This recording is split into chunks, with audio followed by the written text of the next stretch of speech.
코로나19 확산세가 조금 주춤하긴 합니다만 그래도 여전히 방심할 수는 없는 상황이죠. 그런데 한 교회 설교 영상이 지금 온 국민의 이 분노에 기름을 붓고 있습니다. 장혜찬 평론가님. 네, 다소 부적절한 설교 내용이 알려지면서 국민들의 감정이 또다시 들끓고 있는데 인천의 한 교회 목사가 이런 설교를 했습니다. 코로나19 바이러스가 주로 동성애, 사이비 이단에서 나왔다. 수많은 사람이 죽어서 안타깝지만 하나님이 심판하는 것이고 경고하는 것이다라고 했는데 물론 우리나라 종교의 자유가 있습니다만 이 수많은 사망자와 희생자가 속출한 코로나19 바이러스에 대한 결과를 이렇게 자의적으로 해석하는 것이 과연 국민 정서상 납득이 되는 부분이냐. 그리고 이게 원칙적으로 따졌을 때 이 기독교 해석에 의해서도 이게 무조건 맞다고 볼 수 있는 내용은 아닌 것이거든요. 그래서 여전히 많은 논란과 비판의 대상이 되고 있습니다.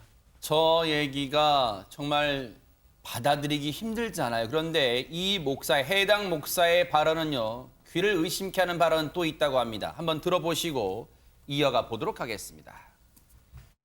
코로나 바이러스 전염병 하나가 그거 하나 나와가지고 수많은 사람이 많이 죽어서 안타깝지만 하나님이 심판하시는 거예요. 지금 하나님이 경고하시는 거예요. 경고.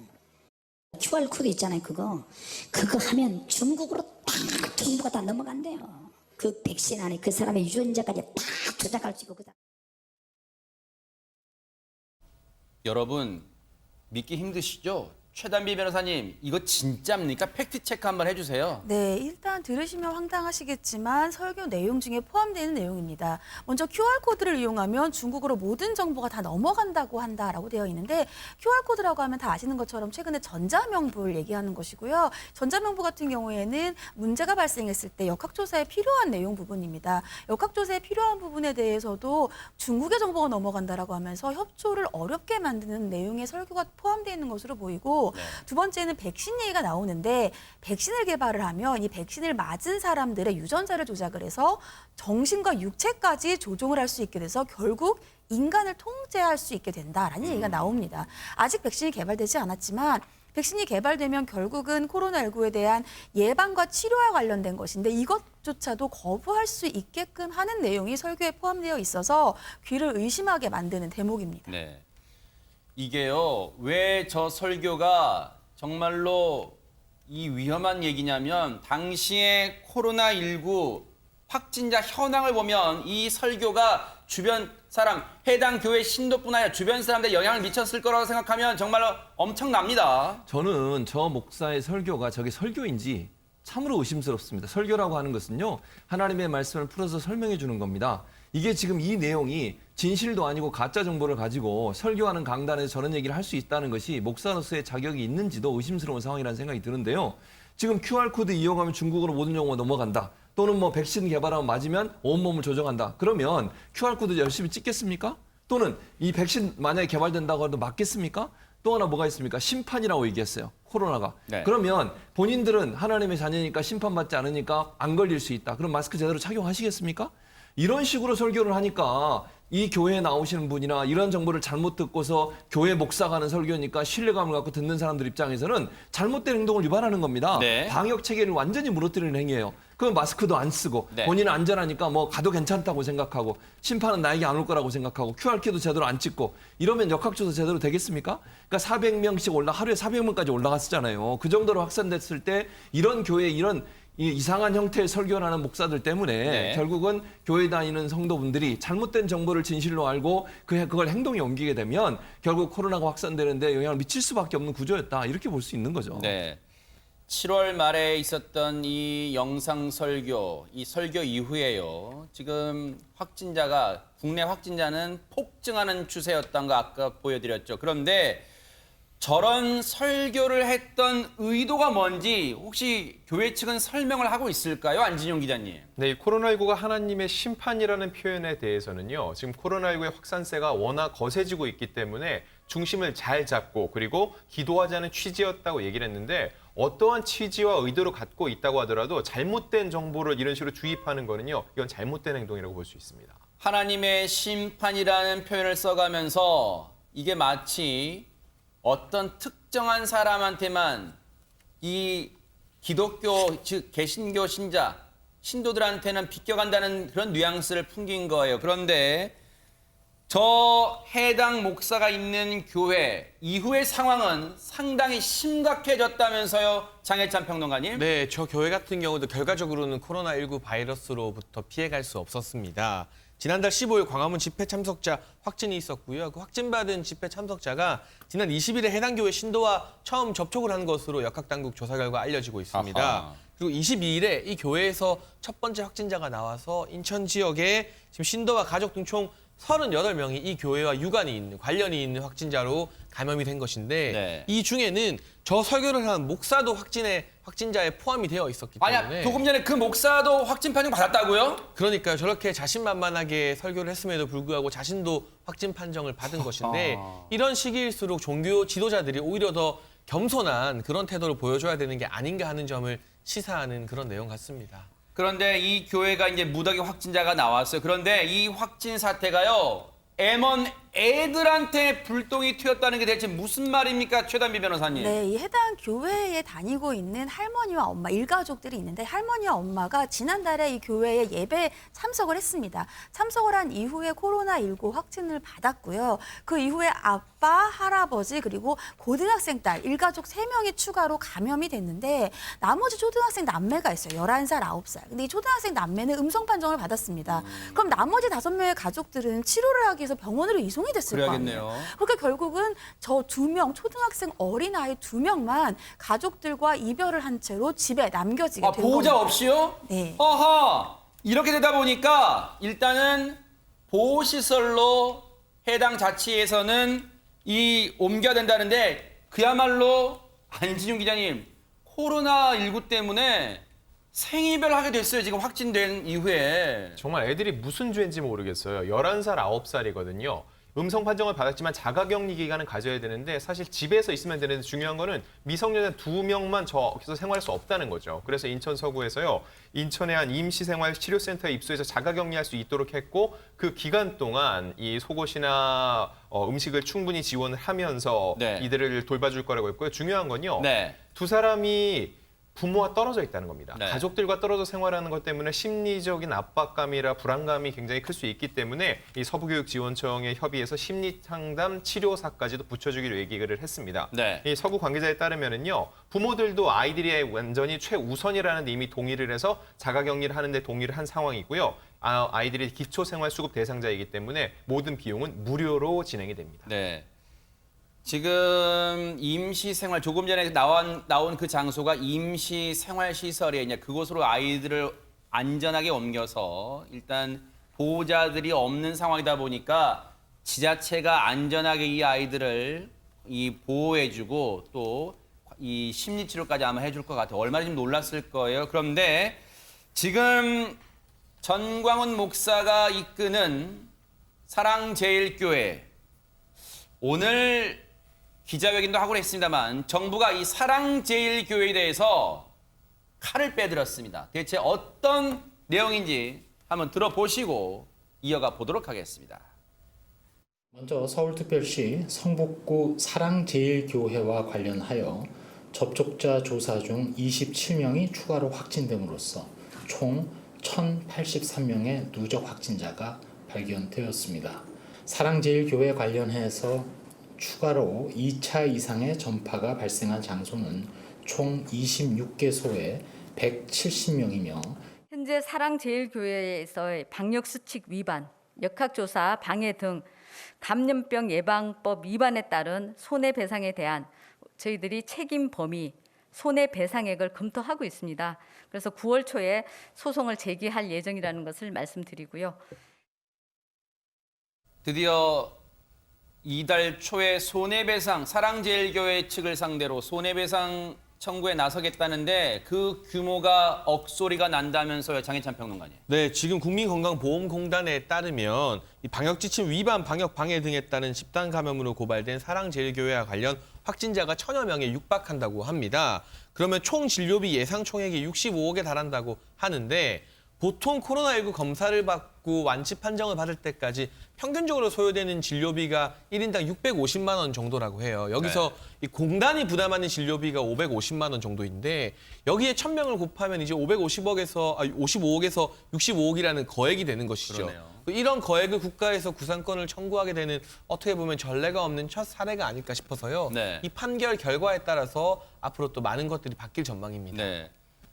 하지만 여러분 아시는 것처럼 전광훈 목사는 그동안 코로나19에 대해서 자신감을 보여왔습니다. 관련 얘기 들어보시고 이어가 보도록 하겠습니다. 이번에 바이러스 걸린 사람 있습니까? 다음 주에 다 예배 오십시오. 예배. 주님이 다 고쳐주실 것입니다. 바이러스가 무서워서 못와 여기에. 그러나 성령이 계신 분은 다 이기고 와요. 뭐 여기 오면 전혀 병이 안 걸린다. 그건 아니죠. 그것도 필요 없어요. 우리는 병 걸려 죽어도 괜찮아. 우리는 목적이 죽는 거예요. 목적이 죽는 거. 하늘나라가 확보된 사람이요. 병든 자에게 손을 얹으면 주께서 저를 고쳐주신다 그랬습니다. 중국의 우한 바이러스도 이 시간에 떠나갈지어다. 아멘.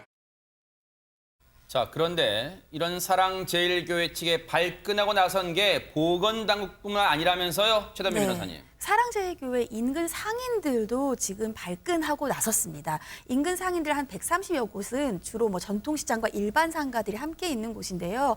여기에 이 상인들이 방역에 협조하지 않으면서 책임을 전가해서 영업 손실 등의 피해를 줬다라고 하면서 단체로 소송에 나설 것을 지금 시사하고 있는 바이고요. 지금 사랑제일교회로 인해서 확산이 되면서 얼마나 피해가 발생했는지에 대해서 산정 중이다 이렇게 밝혔습니다. 아니 근데 최단민 변호사님 이 대목에서 궁금해지는 게 있어요. 앞서 서울시도 이달 초에 이제 손해배상 청구를 준비한다 그랬고, 앞서 이 건보공단도 구상권을 청구하겠다고 했고, 그리고 사랑제일교회 인근 상인들도 손해배상을 준비한다고 하고, 같은 이 대상 사랑제일교회를 상대로 다 여러 곳에서 이렇게 손해배상이나 구상권을 다 한꺼번에 청구할 수 있는 상황입니까? 네, 그러니까 각각의 법적인 근거나 피해가 다르기 때문인데요. 건강보험공단 같은 경우에는 건강보험공단이 지급하는 돈이 있습니다. 아하. 그 아까 말씀하신 550만 원 정도 그러한 돈에 관련되어서 국민건강보험법의 근거가 있어요. 그 근거에 따라서 부당이득을 환수하겠다라는 것이고, 서울시 같은 경우에는 이러한 집회라든지 불법적인 감염병 예방법 위반에 따라서 예를 들면 역학조사를 방해한 것에 따라서 어떤 서울시에서 방역 비용이 발생하잖아요. 이런 방역 비용에 대해서 구상권을 청구하겠다는 것이고요. 인근 상인들 같은 경우에는 사랑제일교회에서 확산이 되면서 인근 주변 상인들에 의해서 원래는 발생해야 되는 매출이 발생하지 않았잖아요. 영업이 안 됐겠군요. 그런 것들에 대해 손해배상을 청구하겠다는 것이라 각각 근거가 다르기 때문에 그렇군요. 같이 청구할 수 있습니다. 아하. 들으신 것처럼 궁지에 몰린 사랑제일교회 오늘 또다시 기자회견에 나섰습니다. 내용 들어보시고 이어가 보도록 하겠습니다. 코로나 사태에 국민 탓만 하던 문재인 정권이 급기야 구상권 청구까지 들고 나왔다. 건보공단의 입을 빌려 55억 원 규모의 구상권을 행사하겠다고 한다. 사랑제일교회는 역학조사를 거부하거나 방역활동을 방해한 사실이 없다고 누차 밝혔다. 없는 사실을 있다고 가정한 후 이를 근거로 거짓 정치 공세를 하지 말 것을 촉구한다. 국민을 적으로 생각하고 타도하고 무찔러야 하는 대상으로 보는 문재인 정권은 국민과의 전쟁을 당장 중단하라. 교회들은 반드시 들고 일어나 주님의 이름으로 이 불의와 싸우고 교회의 명예를 회복해야 할 것입니다. 그야말로 거짓과의 치열한 영적 전쟁이며 다윗과 골리앗의 싸움이지만 어둠의 자식들은 빛의 사람들을 결코 이기지 못합니다. 우리는 반드시 이 거짓과 싸워 승리할 것입니다. 최진범 교수님, 사랑제일교회 측은 여전히 자신들은 정부의 방역 활동을 방해한 적이 없다 이렇게 외치고 있는데 이와 관련해서 한 개신교 목사가 한 말이 지금 계속해서 울림이 크게 전해지고 있죠. 어떤 내용입니까? 네, 그렇습니다. 개신교 단체들이 여기에 대해서 입장을 냈는데요. 네. 10여 개 단체가 모여서, 물론 아까 말씀하신 한 분의 목사도 그렇게 말씀하셨지만 네. 그 목사를 포함해서 10여 개 단체들이 함께 모여서 뭐라고 발표를 했냐면, 정광훈 등은 기독교를 혐오의 종교로 바꾸더니 이제는 극도의 혐오 대상으로 전락시켰다 이렇게 비판을 하고 있고요. 네. 광화문 집회를 통해서 코로나19가 2차 확산의 주범이 됐다라고 하는 얘기를 강조를 했습니다. 또한 네. 이 사태가 정광훈과 극우 기독교를 중심으로 저질러졌지만 이를 방조하고 묵인한 한국 교회의 책임을 부인할 수 없다라고 주장을 하면서 자성도 했네요. 예, 그러면. 그렇습니다. 우리는 교회가 빛과 소금의 역할을 하지 못했음을 고백하고 그동안 한국 교회가 성장과 번영만을 추구하며 이웃을 돌아보지 못했음을 사죄한다라고까지 얘기를 했습니다. 네. 저는 이런 태도가 맞다고 보여지고요. 네. 그래도 기독교가 아직은 소망이 있다고 생각하는 것은 네. 이런 생각을 갖고서 지금의 사태를 비판하는 분들의 목소리가 있다는 점, 이런 점들은 아직 교회가 소망이 있다 이렇게 볼 수 있을 것 같습니다. 이번 성명은 개신교 회복을 위한 비상대책위원회라는 단체인데요. 여기에는 들여다보니까 개신교 내에 10개가 넘는 단체로 구성이 됐대요. 그런데 여러분 혹시 기억나십니까? 지난달에 문재인 대통령과 청와대에서 면담을 한 기독교 개신교 지도자들이 있습니다. 그런데 오늘 비상대책위원회에서는요. 개신교 회복을 위한 비상대책위원회에서는 지난달 있었던 문재인 대통령과 개신교 지도자의 면담 내용 때에 나왔던 발언에 대해서도 비판의 목소리를 냈습니다. 그렇다면 먼저 지난달 면담 때 어떤 발언이 나왔는가 들어보시고 이어가 보도록 하겠습니다. 정부 관계자들께서 교회와 사찰, 성당 같은 종교단체를 영업장이나 사업장 취급을 하지 않았으면 좋겠습니다. 코로나19가 한두 주 혹은 한두 달 정도로 끝나지 않을 것으로 볼 때 대책이 없이 교회 문을 닫고 예배를 비대면 온라인 예배를 지속할 수 없다고 하는 것이 오늘의 교회의 또 현실입니다. 신앙을 생명같이 여기는 이들에게는 종교의 자유라고 하는 것은 목숨과 바꿀 수 없는 가치라고 봅니다. 그 종교의 자유를 너무 쉽게 공권력으로 제한할 수 있고 중단을 명령할 수 있다는 뜻으로 들려서 크게 놀랐습니다.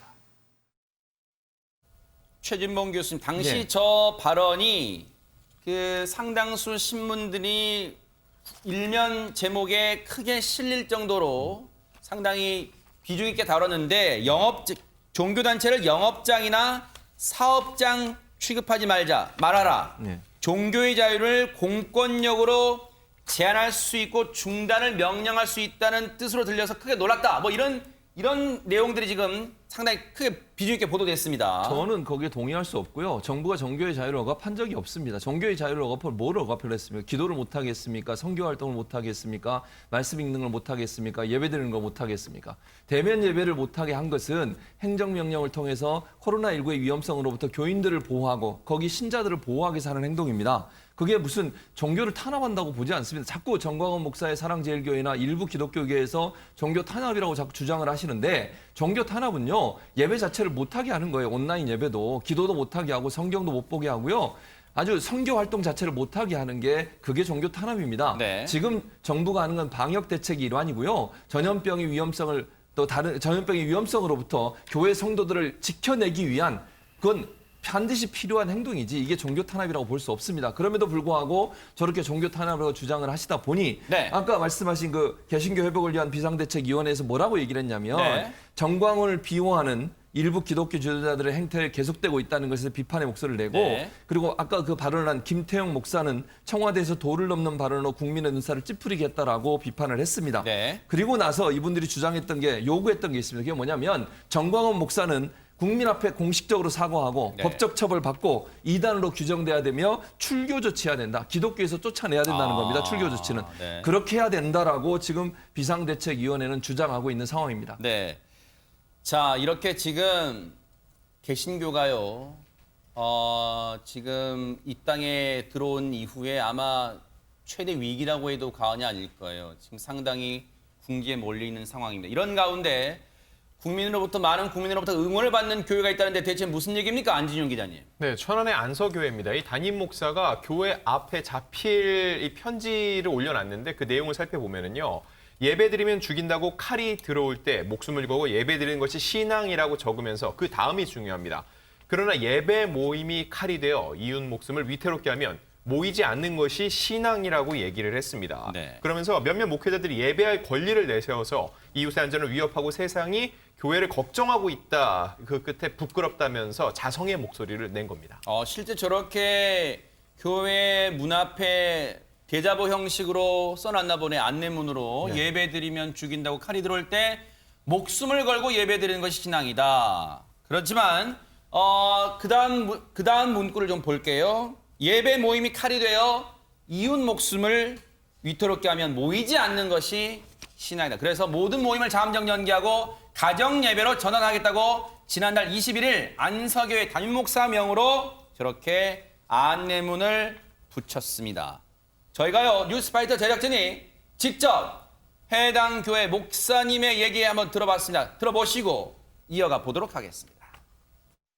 예배의 자리가 항상 어떤 제한된 공간이 아닌 우리 모든 삶의 자리가 예배여야 된다는 생각을 갖고 있었고, 사회가 너무 걱정하는 교회가 혐오하는 교회가 되어버렸잖아요. 어떤 한쪽 면만 부각되고 중요하다고 생각하는 순간 우리는 그 외죽타기하고 외발 자전거를 타는 마치 위태로운 그런 고개사가 될 수도 있죠. 두 바퀴로 가야지. 하나님 사랑과 이웃 사랑의 두 바퀴고 가야지. 그런 생각입니다. 하나님 사랑과 이웃 사랑이란 두 바퀴, 이 표현이 많은 시청자분들께 큰 울림으로 다가갈 것 같은데, 자, 이런 가운데요, 교회발 집단 감염 사태만 있는 게 아닙니다. 지금 일반 국민, 일반 지역사회에서도 계속해서 감염 사태가 번지고 있습니다. 안진용 기자님. 네, 울산에서 고령자들 60에서 80대 4분이 동시에 코로나19에 감염되는 사태가 빚어졌는데 그 이유가 바로 고스톱이었습니다. 아하. 이렇게 해서 울산에서 이 4명을 포함해서 총 7명이 고스톱을 치다가 이 감염이 된 것으로 확인이 됐는데요. 중요한 거는 이분들이 고스톱을 칠 때 마스크를 쓰지 않았다는 겁니다. 이 고령자분들 같은 경우는 기저질환의 문제 때문에 더욱더 조심해야 되는데 마스크를 쓰지 않고 근거리에서 고스톱을 치는 게 얼마나 위험한지를 보여주는 그런 행태였습니다. 우리가 상식적으로 고스톱을 어떤 형태로 즐기는지 생각하면 정말 밀접 그런 상황입니다. 그런데 마스크도 안 썼어요. 그러니까요. 그러니까 이게 전염이 되는 거예요. 마스크만 썼다라고 하면 사실은 전염을 막을 수 있다라고 보여집니다. 말씀하신 것처럼 고스톱판이라는 게 큰 것도 아니고 서너 명이 앉아서 치다 보면 가까운 거리에 설 수밖에 없어요. 그리고 치다 보면 말을 또 하게 되잖아요. 뭐 본인의 패가 잘 안 풀리거나 이랬을 경우에 뭔가 말을 던지게 되고 다른 사람과 대화도 하게 되는데, 마스크를 끼웠다고 하면 누가 확진이 됐더라도 절대로 전염이 안 됐을 텐데 마스크를 끼지 않는 바람에 결국 확산이 됐는데, 예를 들면 이런 겁니다. 지난번에 그 스타벅스 커피숍에서 다른 사람, 고객들은 다 감염이 됐는데 감염 안 된 사람들이 있었어요. 누군지 아세요? 직원들입니다. 아하. 그분들 모두는 마스크를 끼고 일을 하고 있었어요. 어허. 그러니까 마스크를 끼웠냐 안 끼웠냐가 아주 중요한, 우리의 가장 중요한 방역의 첫 번째 순서인데 그걸 지키지 않는 바람에 지금 확산이 되고 있고, 문제는 여기서 끝나지 않습니다. 네. 고스톱 치신 분들이 다 일반 집으로 돌아가서 만난 분들까지 지금 검사를 하고 있어서 여기서 파생된 확진이 더 늘어날 가능성도 우리가 충분히 예측해 볼 수 있는 상황입니다. 네. 게다가 지금 어르신들이란 말이에요. 지금 어르신들 관련해서 지금 위험성이 상당히 커지고 있다고 방역당국이 그렇게 강조를 하고 있는데, 그런데요, 이런 가운데 최단비 변호사님, 정부 당국에도 지금 비상이 걸렸죠. 그 이유가 뭡니까? 네, 서울청사 별관 9층에 근무하는 외교부 직원인 사무관이 코로나19의 확진 판정을 받았습니다. 외교부 직원으로는 두 번째 확진 판정인데, 이 직원 같은 경우에는 최근 집단 감염이 일어났던 제주도의 게스트하우스에서 최근에 머물렀던 것으로 알려졌습니다. 아직 정확한 역학조사를 거쳐야 하지만 게스트하우스에서 확진자와 접촉한 것으로 지금 추정을 하고 있고요. 다만 외교부에 따르면 이 해당 직원은 그 당시에 저녁 파티에는 참석을 하지 않았고 확진자와 아침 식사를 한 것으로 파악을 하고 있다, 이렇게 밝혔습니다. 네. 바로 해당 부서를 폐쇄하고 전체 소독을 했고요. 접촉 가능성이 큰 13명은 자택 대기하고 있는 상황입니다. 저 보세요. 저녁 파티에는 참석하지 않았지만 그때 참석해서 확진이 된 사람과 아침 식사를 통해서 접촉이 이루어졌어요. 그 접촉만으로도 확진 판정을 받게 돼요. 이 감염력이요, 지금 코로나19의 이 GH형이라고 파악하고 있잖아요. 감염력이 일반 코로나19 바이러스의 6배 정도 달한다고 지금 보고가 되고 있습니다. 상당히 전파력이 큽니다. 이러다 보니까 긴장의 끈을 놓을 수가 없는 상황인데, 장혜찬 평론가님, 국내 프로 종목들이 정말 무관중으로 겨우겨우 지금 경기를 이어가고 있는 와중에 정말 날벼락 같은 소식이 들렸습니다. 네, 국내 4대 프로 스포츠 종목에서도 처음으로 선수 중에 확진자가 발생을 했습니다. 아하. 안타까운 소식의 주인공은 하나 이글스 투수 야구 선수 신정락 씨인데요. 신정락 씨 같은 경우는 충남 서산에 있는 재활군에서 훈련을 이어가고 있었습니다. 그런데 지난달 29일 고열과 근육통, 두통 등의 증세를 보여서 검사를 받았고요. 결국 코로나19 양성 반응을 보이게 된 겁니다. 1군 경기에는 지난 6월을 마지막으로 더 이상 이제 출전을 하지 않고 있는 상태였습니다만 2군 경기, 이 재활군에 있는 40여 명의 접촉자들, 2군 선수와 스태프들이 검사를 받았습니다만 우선은 음성 판정이 나왔다고 합니다. 하지만 자가격리 조치를 취하면서 추가적인 검사를 통해서 확실하게 음성인지 한 번 더 확인을 해봐야 되는 것이고 네. 이에 따라 2군 경기죠. 이 퓨처스 리그 경기 일정에도 상당한 차질이 빚어지게 생겼고요. 프로스포츠 1군 경기 역시 현재 무관중 상태로 진행되고 있습니다만 사안이 심각해지면 경기의 전면 중단이라는 초강수가 등장할 가능성도 조금씩 커지고 있는 것으로 보여집니다. 설마 했는데 지금 우려했던 일이 벌어졌습니다. 일단은 밀접 접촉했던 동료 선수 40명은 음성이 나왔습니다만 그래도 긴장의 끈을 마지막까지 놓을 수는 없는 게 최진봉 교수님, 음성이 나왔다가도 다음 검사 때 또 양성 나오는 경우가 왕왕 있잖아요. 그럴 수 있죠. 네. 왜냐하면 바이러스가 얼마나 들어와 있느냐, 그게 얼마나 활성화됐냐에 따라서, 왜냐하면 수치로 계산을 하거든요. 몇 수치 이하면 음성으로, 몇 수치가 넘어가면 양성이기 때문에 지금 말씀하신 것처럼 추후에 양성으로 또 바뀔 가능성은 충분히 있습니다. 그래서 조심하셔서, 그래서 음성으로 나오려도 2주간 자가격리를 하는 그렇죠, 거거든요. 네. 그런데 이제 문제가 되는 것은 밀접 접촉한 동료 40명, 코치진, 스태프, 그다음에 이제 지원 인력, 이분들은 음성으로 나왔지만 자가격리를 들어가 있는 상황이고요. 네. 장인찬 평론가 얘기하셨듯이 2군의 퓨처스 리그인데 여긴 경기가 전면 중단됐습니다. 그런데 뭐 이 불똥이 1군으로도 틀 수 있다는 거예요. 왜냐하면 2군에서 잘하는 분들이 또 1군으로 넘어가는 경우가 있잖아요. 그래서 이 신정락 선수와 또는 이 접촉했던 분들과 접촉했던 분들 중에 1군으로 넘어간 분이 있는지 역학조사를 벌이고 있거든요. 그래서 역학조사 결과가 만약에 2군에서 함께 활동하다 1군으로 넘어간 선수 중에 혹시나 접촉자가 있으면 네. 1군 경기에도 영향을 미칠 수 있어서 촉각을 곤두세우고 그러니까요. 역학조사를 하고 있는 상황입니다. 정말 조심 또 조심. 지금은요. 언제 어디에서 코로나19가 터질지 모르는 상황입니다. 장담할 수 없는 상황이에요. 지금 수도권 일대예요. 거리두기 2.5단계가 실시가 된 지 1월화. 오늘이 사흘째입니다.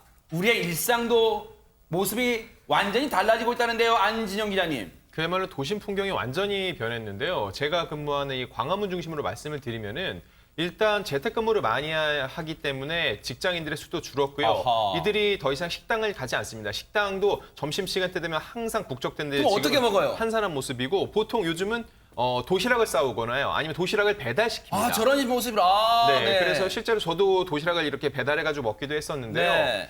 그리고 카페도 항상 밥을 먹은다면요. 길게 줄을 늘어서서 이 테이크아웃을 하려는 사람도 있었는데 이런 모습도 많이 줄어들었어요. 네. 적어도 2.5단계가 시행된다면요. 다들 조심해야 된다는 경각심이 많이 높아진 상태라는 거를 알 수 있었습니다. 네, 이 말은요. 결국 지금 정상적인 보세요. 저렇게 직장인분들이 저 줄 서는 순간도 얼른 빨리 지금 음식 나오길 기다리면서 포장을 해서 회사로 갖고 들어가서 먹겠다는 거예요. 일반 식당 가면 감염될까 두려우니까. 그런데 이걸 업주 입장에서 보면요. 정상적인 가게 운영이 일단 불가능한 상황입니다. 음식점 업주분들의 고충 한번 들어보시고 이어가 보도록 하겠습니다. 9시 후에 누가 포장? 근데 이제 배달도 그렇잖아요. 인건비도 안 나오는 상황이고. 가게를 여는 거는 오히려 더 마이너스죠. 뭐 보시다시피 길에 사람들이 안 다니잖아요. 그런 것만 봐도 굉장히 많이 감소를 했다라고, 빨리 이 시기가 좀 지나서 안정이 됐으면 하는 게. 이러다 보니까요. 장혜찬 평론가님, 업주분들이 이런 얘기를 하신대요.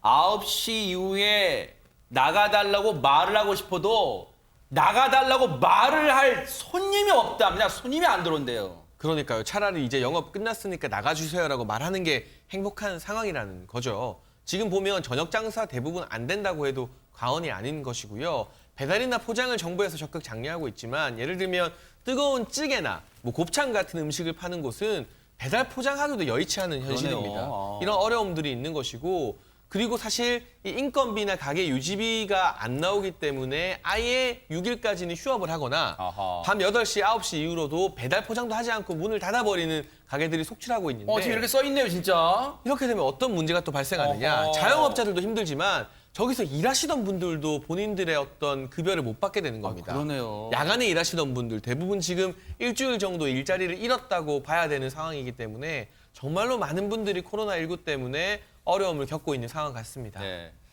오늘 한 언론 보도 통해서요, 이게 업주분의 고충을 이 인터뷰 기사를 봤는데요. 7년을 같이 일했던 직원분을 눈물로 내보냈대요.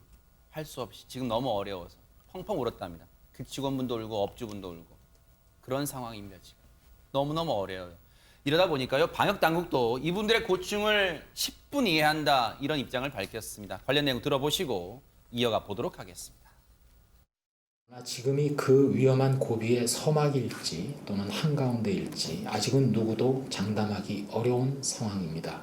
지금의 거리 두기의 뒷모습에는 수많은 자영업자분들의 희생과 눈물이 있음도 잘 알고 있습니다. 거듭 죄송함에 머리를 숙이게 됩니다.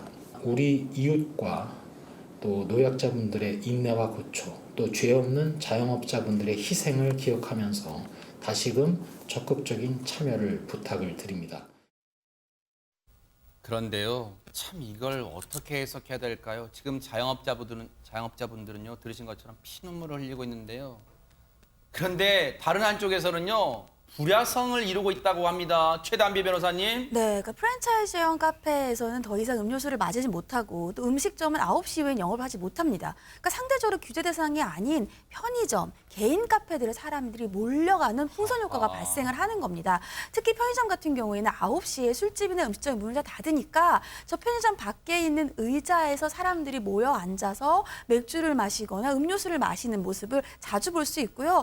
어떤 사람들 같은 경우는 SNS에 편의점 앞에서 뭐 맥주를 마시는 편맥과 같은 그러한 해시태그들이 많이 올라와 있는 상황입니다.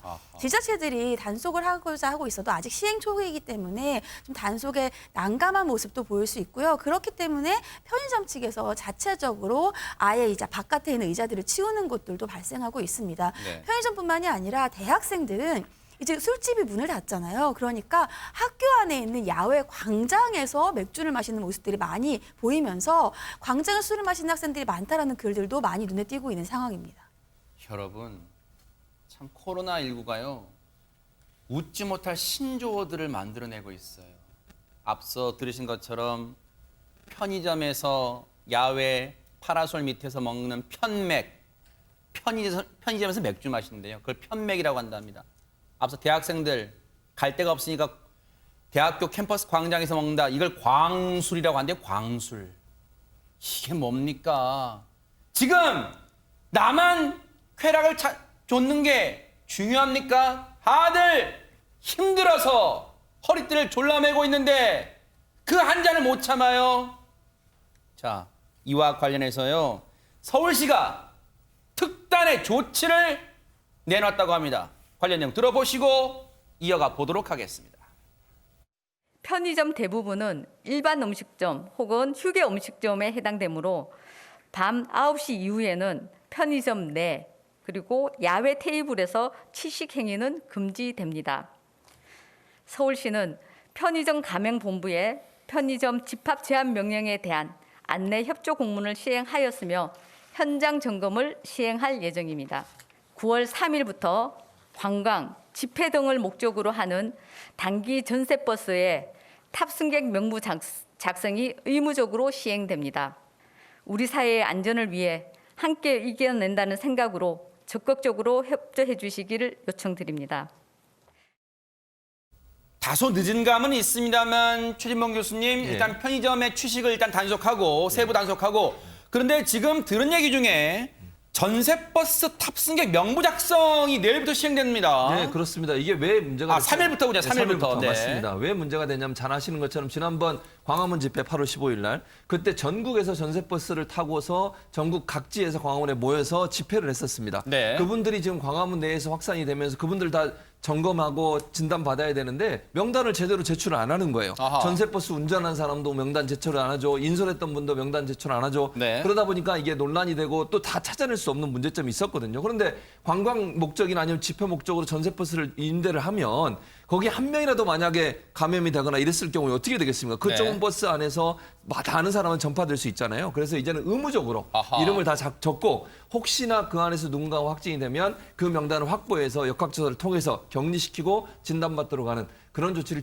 취하기 위해서 지난번 8.15 광화문 집회를 계기로 해서 네. 전세버스에 대한 지침을 내렸다 이렇게 볼 수 있을 것 같습니다. 그리고 장혜찬 평론가님 앞서 얘기 중에 편의점은 일반 음식점 또는 휴게 음식점에 해당하니까 밤 9시 이후부터 이튿날 새벽 5시까지 편의점 내 그리고 야외 테이블 취식행위가 금지란 지금 표현을 쓰고 있습니다. 권고가 아니네요, 지금 보니까. 네, 그런데 다소 늦은 조치가 아닌가 아하. 하는 생각이 들어요. 사실 처음부터 이 같은 가이드라인이 분명히 전달되지 않았기 때문에 지난 이틀 동안 편의점에서 이른바 편맥이라고 하잖아요. 편의점 야외 테이블에서 다른 식당을 피해서 맥주나 뭐 이런 음식물을 섭취하는 장면들이 곳곳에서 많이 목격이 됐다는 언론 보도가 나왔거든요. 이런 조치가 조금 일찍 나왔어야 하지 않나 하는 아쉬움이 들고 이제는 편의점이라 하더라도 밤 9시 이후부터는 다른 식당과 동일하게 취식이 금지됩니다.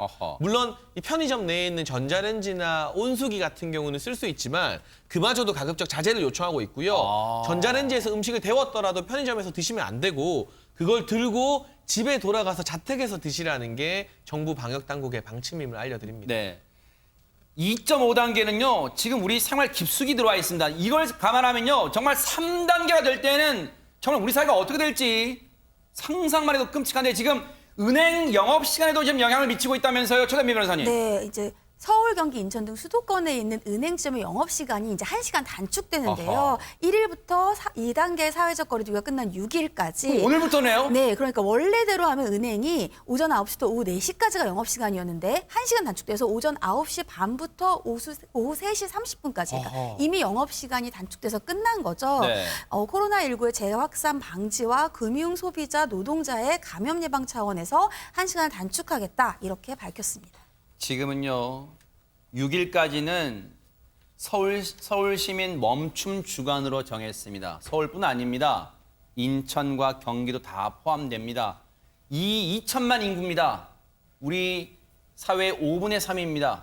5분의 3 인구가요, 정말 어떻게 방역당국의 조치를 잘 따라주느냐에 따라서 이 2.5단계가 6일 자정으로 끝날지 아니면 이 고통이 더 이어질지 우리한테 달렸습니다. 3부터라 그랬잖아요. 지금부터 나부터 작은 것부터 실천하는 성숙한 시민의식을 보여줬으면 하는 간절한 바람입니다. 자, 분위기를 바꿔보도록 하겠습니다.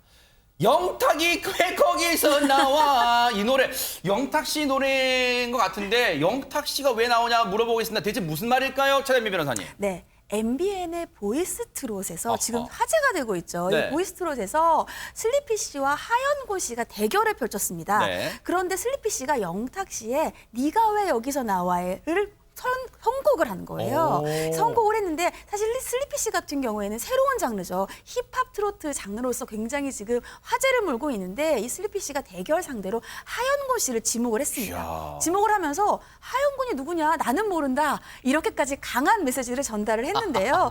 또 반면에 하연곤 씨는 필살기로 슬리피를 폭격하겠다. 이렇게까지 네. 밝혔습니다. 야, 두 사람이요. 정말 네. 입이 떡 벌어지는 놀라운 무대를 펼쳤습니다. 저 눈빛 보세요. 상당히 매섭습니다. 벌써 눈 불꽃 튀는 대결이 예상되는데 먼저 힙합 슬리피 씨의 힙합 트로트 무대 어떤 무대였는지 한번 보시고 이어가 보도록 하겠습니다.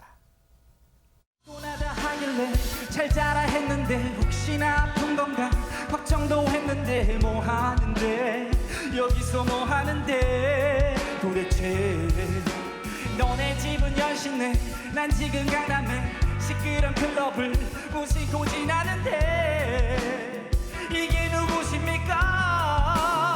Bring the beat back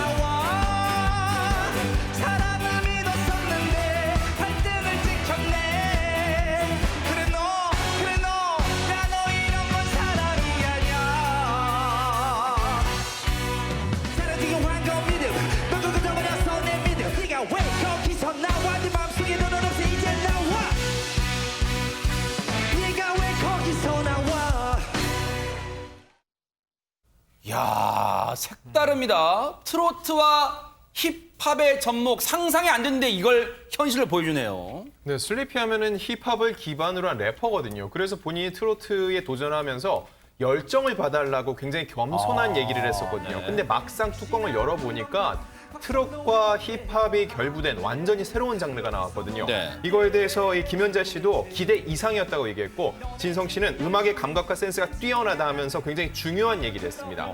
남녀노소 누구나 즐길 수 있다. 이게 통상적으로 볼 때는요, 이 트로트는 좀 더 중장년층의 콘텐츠, 그리고 힙합은 젊은이들의 콘텐츠라고 생각을 하는데 이 두 개를 절묘하게 이 조화를 이루는 무대로 많은 이들의 박수를 받았습니다. 그러겠네요. 바로 저런 게 이제 축적이 되면 K-팝이 아니라 이제는 미국 등의 무대에 K-트로트의 이름으로 진출할 날이 머지않지 않았나 이런 생각을 해봅니다.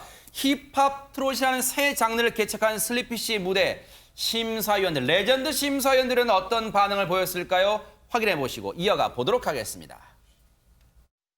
저희 시대 때는 랩을 들어본 적이 없는데 요즘에 시대가 그런 것 같아요. 우리 가요곡을 더더구나 랩으로 멋지게 불러서 아주 정말 잘 들었습니다. 지금 생각해보면은 그게 진짜 오리지널 세계적인 레드벨 시초는 우리 서영춘 선생님이에요. 인천 바다에 사이다가 없어도 겁부 없이는 못 마십니다. 산에 가야 산을 잡고 고기 잡고. 아니 우리 남진 레전드도 랩을 한번 하셨는데 진성 레전드의 랩도 한번 들어볼까요 우리가? 한번 해봐라.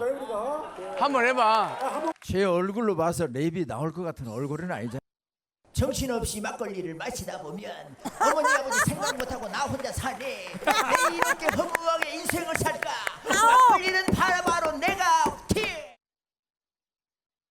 저렇게 잘하실 거면서 살짝 뺐습니다, 진성 씨가. 그런데 정말 저런 원조 랩도 들어봤습니다만 정말 슬리피 씨의 무대는 정말 우리의 눈과 귀를 깜짝 놀라게 했는데, 근데 이런 깜짝 놀랄 무대를 도와준 조력자가 있다면서요, 장희찬 평론가님. 네, 네가 왜 거기서 나와 영탁 씨 노래잖아요. 네. 그런데 원곡도 좋은데 슬리피 씨가 편곡을 너무 잘해서 무대 구성이 돋보였다는 이야기 평가들이 참 많았습니다. 그런데 그 편곡을 다름 아니라 이 원곡을 부른 가수 영탁 씨가 직접 도와준 거죠. 그래요? 멜로디부터 곡의 구성까지 영탁 씨는 이제 말할 필요가 없는 트로트 가수이기도 합니다만 인증샷도 찍었네요. 네, 작사, 작곡 잘하는 프로듀서로서의 역량도 널리 알려져 있거든요. 그 영탁 씨가 직접 만져줬기 때문에 이런 좋은 무대가 나온 것 같다면서 슬리피 씨가 한 걸음에 달려와준 영탁이에게 영광을 돌린다. 내 친구다. 이렇게 자랑스러운 글을 올려서 화제가 되고 있습니다. 사실 영탁 씨를 잘 아는 분들은 저런 모습이 뭔가 의외이진 않을 거예요. 늘 이런 의리남, 영탁 씨는 의리남 이런 등식을 성립했던 그런 상황 보여줬는데 다른 모습도 한번 보여주세요. 영탁 씨의 그 의리남 모습 한번 보시고 이어가 보도록 하겠습니다. 궂은 비가 오면 세상 가장 큰 그대 우산이 될게 그댄 편히 걸어가요. 영웅씨? 걷다가 지치면 내가 그대를 안고 어디든 갈게 이젠 나만 믿어요. 누굴 믿어? 저만 믿으시면. 너만? 이제 저만 믿어. 그런데 영탁 씨도 상당히 이제 바쁩니다만 슬리피 경연곡의 편곡도 해주고 그리고 이명웅 씨 신곡 홍보도 해주고 바쁩니다 진짜. 조금 전에 영탁 씨가 부른 노래도 본인 노래가 아니라 이명웅 씨 노래였죠. 네. 오히려 홍보를 해주고 있고요. 네. 이 신곡이 발표될 때 본인의 SNS에 직접 이 신곡 발표를 홍보해주면서 네가 바로 역사다, 6.2 입성 축하한다라고 축전을 보내기도 했어요. 이거에 대해서 화답하는 뜻으로 이명웅 씨는요. 영탁 씨에게 커피차를 선물하면서 정말 좋은 관계를 유지하고 있고요. 이외에도 워낙 영탁 씨가 주변 사람을 잘 챙겨요. 김희재 씨의 생일에는 온 세상 축하 다 받으렴이라고 이렇게 축전을 보내기도 했는데 네. 본인 활동도 굉장히 바쁜데 주변 사람들이 이렇게 하나하나 챙기는 거 이거는 이 영탁 씨가 어떤 인성을 가진 사람인지를 알 수 있게 해주는 행동입니다. 사실 영탁 씨의 조력을 멋진 무대를 펼친 이제 슬리피 씨의 무대도 이제 화려했지만 과연 그 맞상대, 지목했던 맞상대 하연곤 씨 어떤 무대를 펼쳤을까요? 한번 보고 이어가 보도록 하겠습니다. 주던 막걸리 한 잔 아버지 생각나네 해 우리 엄마 고생시키는 아버지 원망했어요.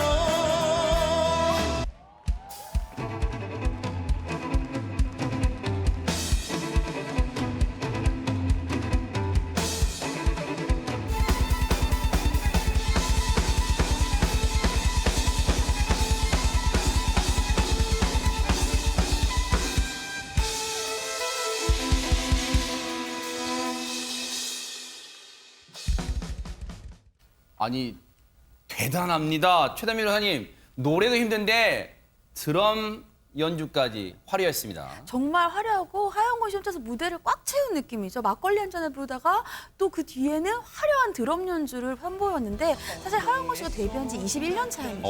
그런데 그렇게 많이 못 본 것 같다고 생각하시는 분들이 많으실 거예요. 그 이유가 이 하영권 씨가 클릭비의 드러머로 활동을 했었거든요. 그러니까 하영권 씨가 본인은 드러머이기 때문에 활동을 아무리 길게 하고 열심히 해도 TV에 10초 이상 나오는 적이 별로 없었다는 거예요. 그래서 보이스트로 3단계 데스매치를 할 때 3호 곡을 불렀는데 그때 얘기를 하기로 어머니가 내가 스포트라이트 받는 무대를 보신 적이 없다. 그래서 항상 한이 된다라고 오열을 한 적이 있습니다. 그때 어머니도 함께 오열을 한 적이 있는데 이번 4단계 무대에서 혼자서 꽉 채운 무대를 보시면서 앞으로는 이런 생각 안 하실 것 같습니다. 야, 근데 진짜 이 화면으로 만나보니까 두 사람의 불꽃 튀는 대결 정말 막상막하였을 것 같은데 하지만 올라가는 사람은 딱 한 명밖에 없습니다. 그렇습니다. 한 명만 준결승에 진출할 수밖에 없는 두 분 다 실력이 대단하고요. 불꽃 튀는 대결이었다고 볼 수 있을 것 같습니다. 심사위원들의 평가들요. 두 분에게 정말 후한 평가를 많이 하셨어요. 슬리피 무대에 대해서 혜은이 씨는 이 노래가 슬리피와 딱 맞는 것 같다 이렇게 평가를 했고요. 감정 표현을 아주 잘했다. 네. 남진 씨도 트로트를 랩으로 멋지게 불러 정말 잘 들었다고 평가를 했고 네. 하영권 씨 무대에 대해서도 혜은이 씨가 리듬을 굉장히 잘 탔다라고 평가를 했고요. 드럼 치듯이 잘했다는 평가를 했습니다. 네. 두 분 다 잘했는데 결국은 두 분 중에 한 분밖에 못 올라가잖아요. 그러니까요. 근데 아마 슬리피 씨가 올라갔는데 네, 아하. 랩과 트로트가 결합된 편곡으로 심사위원들한테 새로운 장르를 선보인 것이 아마 강점으로 평가되지 않았나 이렇게 생각이 됩니다. 네. 안지윤 기자님, 슬리피 씨가 준결승에 이제 갔습니다만 도전이 여기서 멈추지는 이 꿈이 여기서 멈추지는 않을 것 같습니다. 슬리피 씨는 우승을 노리고 있어요. 아, 그래요? 왜냐면 우승을 해야 되는 이유가 있습니다. 뭘까요? 맨 처음 이 트롯에 도전을 한다고 했을 때 주변에서 말려는 사람도 많이 있었대요. 래퍼의 자존심을 버릴 거냐는 거죠. 야. 하지만 그보다 더 중요한 건 생활이거든요. 채무청산이 굉장히 큰 과제입니다. 이게 무슨 말이에요? 본인의 빚은 한 1,000만 원 정도인데 부모님이 이제 IMF 때 사업 실패 후에 누적된 빚이 꽤 있고 그거를 슬리피 씨가 갚아가고 있어요. 세상에. 그리고 전 소속사와 활동하는 와중에도 정산을 제대로 받지 못했다고 주장을 하면서 그 와중에 생활고를 호소하는 일도 있었거든요.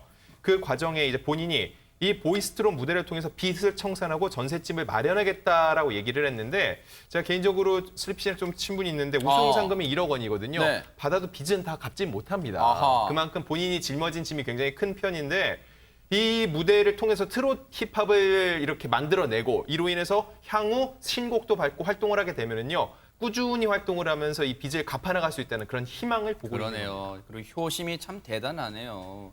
그런데요, 슬리피 씨와 하현곤 씨 무대 못지않게 주목을 받았던 그런 분이 있습니다. 장해찬 평론가님 누굴까요? 저는 개인적으로 이 무대가 이 그동안의 보이스트롯의 역대급 무대가 아니었나 하는 생각이 그래요? 드는데 바로 뮤지컬 배우 출신 선우 씨의 무대였습니다. 이 선우 씨의 무대 3가지 포인트로 제가 한번 정리를 해봤는데요. 아하. 첫 번째는 가요계에서 굉장히 개성 충만한 가수로 알려진 안예은 씨의 상사화라는 곡을 골랐습니다. 다소 익숙하지 않은 곡인데 그래서 오히려 이 선우 씨만의 색깔이 더 잘 드러나지 않았나. 이런 모험을 하는 선우 씨의 배짱에 좀 놀랐고요. 네. 두 번째가 바로 선우 씨의 소름 끼치는 돌고래 창법입니다. 머라이어 캐리가 잠깐 왔다 간 줄 알았어요. 돌고래 창법 정말 이 시청자들의 귀를 쏙 뺏어갔고 네. 마지막이 바로 함께 선의의 경쟁을 펼치는 보이스트롯 도전자들마저도 기립박수를 쳤고요. 그래요? 심사위원들이 극찬을 했습니다. 네. 이런 반응을 보는 것 또한 선우 씨 무대에 빼놓을 수 없는 재미였습니다. 자, 장해찬 평론가님이 짚어주신 관전 포인트를 염두에 두시면서 선우 씨의 무대 한번 확인해 보시고 이어가 보도록 하겠습니다. 사랑이 왜 이리 고된가요? 이게 맞는가요? 난 이런가요? 고운 얼굴 한 번 못 보고서 이리 보낼 순 없는데.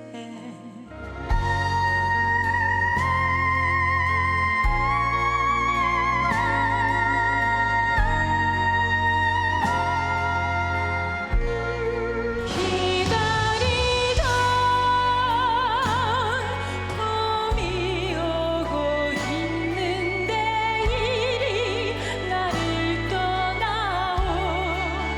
긴 겨울이 모두 지났는데 왜 나를. 최단비 변호사님, 사실 선우 씨는 앞서 프로필 보면 배우 겸 가수로도 나와요. 그러면 배우 역할도 했었다는 건데, 배우 활동도 했었다는 건데, 지금 뭔가 늦게 만개가 됐다 이런 느낌도 받습니다. 그러니까 이 선우 씨가 과거에 자신이 이런 음악과 어떠한 인연이 있었는지 얘기를 한 인터뷰 내용이 있어요. 그러니까 어릴 때부터 엄마가 음악 학원을 하셔서 음악은 나와는 뗄래야 뗄 수 없는 존재였다. 노래가 내 인생의 그 자체고 삶의 원동력이다라고 얘기를 했는데, 이번 무대를 정말 열심히 준비를 했대요. 동료들도 노래 연습 정말 많이 했고 트레이닝복을 입고 연습실에서 살았다라는 정도의 그래요? 얘기를 했는데요. 이번에 정말 간절하게 준비한 무대였다고 선우 씨가 얘기를 하면서 모든 분들께 감사드린다라고 소감을 밝혔습니다. 그러네요. 우리한테 또 많은 또 희망과 기쁨도 주는 그런 가수 겸 배우로 남기를 기대해보겠습니다. 자, 여러분과 함께하는 뉴스파이터, 이제 다음 얘기로 넘어가 보겠습니다. 혹시 인터넷 보신 분들은요, 김학래, 임미숙 실시간 검색어에 올라와 있는 걸 보고 의아해하셨을 것 같습니다. 안진용 기자님. 네, 두 사람의 이름이 오랜만에 실시간 검색어에 올라가서 반가워하는 분들이 많을 텐데요. 두 분은 대표적인 개그맨 부부잖아요. 네. 근데 결혼해서 30년 정도가 됐으니까는 별 얘기가 없을 때 알콩달콩 잘 사는 줄 알았는데, 임미숙 씨가 무려 30년 동안 공황장애를 앓고 왔었다고 아이고. 이렇게 고백을 한 겁니다. 네. 근데 그 이유를 들어보니까요. 네. 도박하고 바람을 폈다라고 얘기를 해요. 누가요? 이 김학래 씨 얘기입니다. 하하. 이 공황장애 때문에 결국은 본인이 30년 동안 비행기도 못하고 제대로 여행조차 할 수 없었다는 거죠. 그리고 이 이야기를 제대로 김학래 씨한테 토론도 못했다는 거죠. 10년 동안 사람들이 왜 저렇게 아프게 해놓고 알지도 못하냐고 주변에서 얘기를 했다고 하는데, 그동안 임미숙 씨가 얼마나 소가리를 심하게 했을지 굉장히 안타깝습니다. 진짜 공황장애를 1년 만에 알았다는 거 아니에요. 당시에 그 병명은 당시에 없었나 보네. 30년 전에는 아들과 여행도 못 가보고. 최단비 변호사님, 더 가슴 아픈 게 주변에 이런 사실을 말도 못했다네요, 진짜. 그러니까 본인이 연예인이기 때문에 주변 사람들이 이상하게 생각할까 봐 본인이 이렇게 장애를 앓고 있다는 것을 말도 못했다는 거예요. 근데 왜 몸이 아픈지도 그 당시에 몰랐다는 거예요. 그 옛날 30년 전에는 공황장애라는 병명 자체가 굉장히 낯선 것이라는 거죠. 그러니까 저 프로에서 뭐라고 얘기했냐면, 공황장애라는 사람들이 얘기하면 공항에 못 가는 건가 이렇게까지 얘기를 했다는 그래요? 거예요.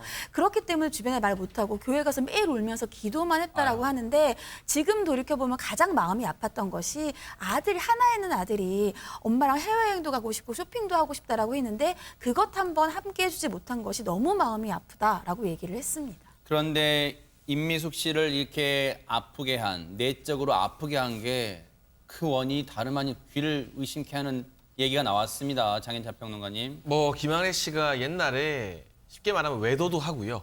뭐 도박도 많이 하고 이런 부분 때문에 이 임미숙 씨가 공황장애에 걸렸다고 하는데, 해당 사실에 대해서 김학래 씨가 한 인터뷰에서 임미숙 씨 말이 구구절절 사실이다. 아, 그래요? 본인이 잘못을 정말 많이 했고 내가 저지른 일들이니까 앞으로 잘해야겠다고 생각하면서 산다. 그 뒤로 반성하면서 산다고 말을 했는데, 또 각서와 관련된 웃지 못할 해프닝도 있습니다. 이제 잘못을 하고 나서 김학래 씨가 각서를 많이 썼는데 본인은 각서를 쓰면 마음이 편해진다고 해요. 왜냐하면 이제 사건이 종료됐다는 뜻이기 때문에 아유. 각서를 쓰는 순간 마음이 편해지는데, 아내인 임미숙 씨가 그동안 모아둔 각서가 책 한 권 분량이 됐다고 아유, 하거든요. 세상에. 근데 아직도 그 각서를 임미숙 씨가 모아서 갖고 있다고 하는데, 이왕이면 각서 쓸 일을 안 만드는 게 좋겠죠. 맞아요. 관련해서요, 김학래 씨가 또 어렵게 방송에 나와서 직접 고백한 내용이 있어요. 한번 들어보시고 이어가 보도록 하겠습니다. 저는 억울합니다. 아니, 각서 썼다라는 거는 내가 반성을 많이 했대 소리인데 반성한 게 뭐가 그렇게 잘못이냐? 내가 어딘가 이 바람이 빠진 놈인지 왜 이렇게 하는 건 다 걸려? 난 너무 초본가 봐. 초짜. 근데 우리는 이거는 확실합니다. 이렇게 딱 걸리면은 바로 이실직고 각서 바로.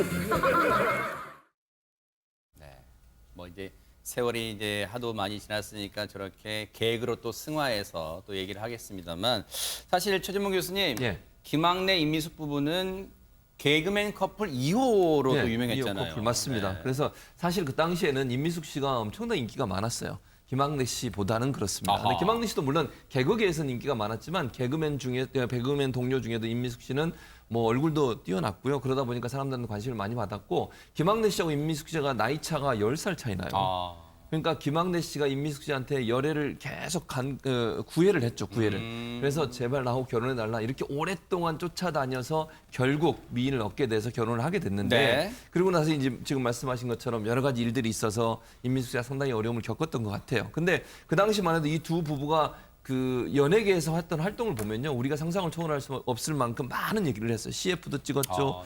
그다음에 영화에도 출연했죠. 물론 뭐 개그는 기본적으로 했었고요. 그런 역할을 했을 뿐만 아니라 뭐 그 당시에 유명한 유머 1번이나 쇼비디오 자켓에서 활동하면서 큰 인기를 누렸던 그런 개그 커플이다 이렇게 볼 수 있습니다.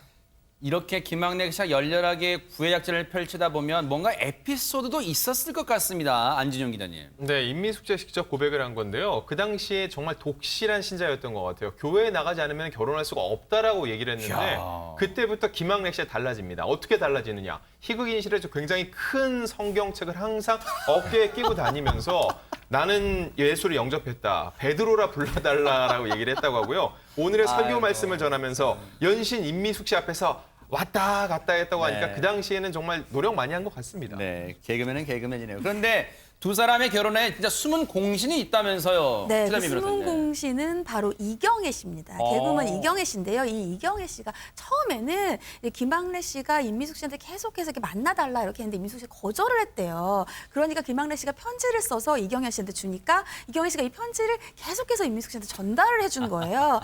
그러면서 결국은 결혼까지 이르게 됐다라고 하면서 숨은 공신임을 인정을 했습니다. 사랑의 전령사 역할을 톡톡히 했습니다. 그런데 당시 연애 편지는 뭐 내용은 안 나왔어요? 그중에 한 연애 편지가 공개가 됐는데요. 정확히 30년 전 1990년 1월에 보낸 내용인데 그 첫 줄 내용이 따뜻한 온기에 몸이 더워집니다. 주님이라고 시작을 해요. 마치 고해성사를 하는 느낌인데 임미숙 씨가 교회에 안 다니면 안 된다고 하니까 주님 앞에서 고백하는 듯한 편지를 쓴 것 같아요. 근데 내용이 조금 보다 보니 이상합니다. 인간의 본능이라고 하지만 많은 여인을 희롱했습니다라면서 본인의 잘못과 속내를 털어놓는 내용이 있었는데요. 그러면서 그 뒤에 미숙이 좋은 사람 만나게 해주세요. 두 손 모아 기도드립니다라고 해서 나름 그 당시 손해보적인 사랑을 고백했습니다.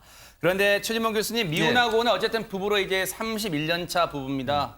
네, 대단한 성공도 했어요. 그렇죠. 진짜. 31년 차 부부라고 하면 뭐 대단한 거죠. 뭐 여러 가지 우여곡절이 있었지만 그걸 다 해결하고 이렇게 각서 여러 번 쓰고 반성하고 이런 모습으로 갔다는 건 참 잘했다는 생각이 들고요. 저런 모습 이제 이렇게 뒤돌아서 예전의 모습을 이렇게 얘기할 수 있는 것도 어찌 보면 치유됐기 때문에 가능하다고 봐요. 그게 없다면 어떻게 얘기할 수 있겠습니까? 앞으로도 행복하게 이제는 더 이상 사고 치지 마시고 아내를 위해서 행복하게 사셨으면 좋겠다는 생각이 듭니다. 그러니까요.